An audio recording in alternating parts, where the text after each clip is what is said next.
साहेबांचा हस्ते देत तुमच्याकडे आहोत. जी निवेदन आहेत तुमच्या लाडक्या बहिणींचं आणि लाडके युवा जे आपले प्रशिक्षणार्थी आहेत ना त्यांचं आपल्याला हे वाढवायचं आहे ना. हा मला लक्षात आहे ते. आणि नक्की आपलं सरकार तुमचंच आहे, लाडक्या बहिणी लाडक्या भावांचं आहे. त्यामुळे तुम्हाला मी सांगतो या बाबतीमध्ये सरकार सकारात्मक आहे. तुमच्या सुरू झालेल्या योजना बंद होऊ देणार नाही, बंद होणार नाही.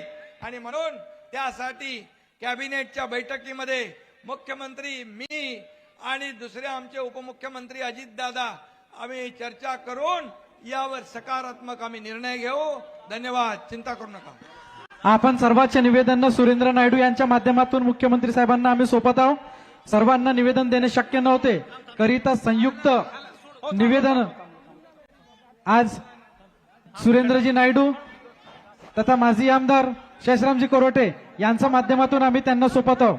आणि निश्चितच तुमचे सर्व निवेदन या ठिकाणी मार्गी लागतील अशी मी अपेक्षा देतो.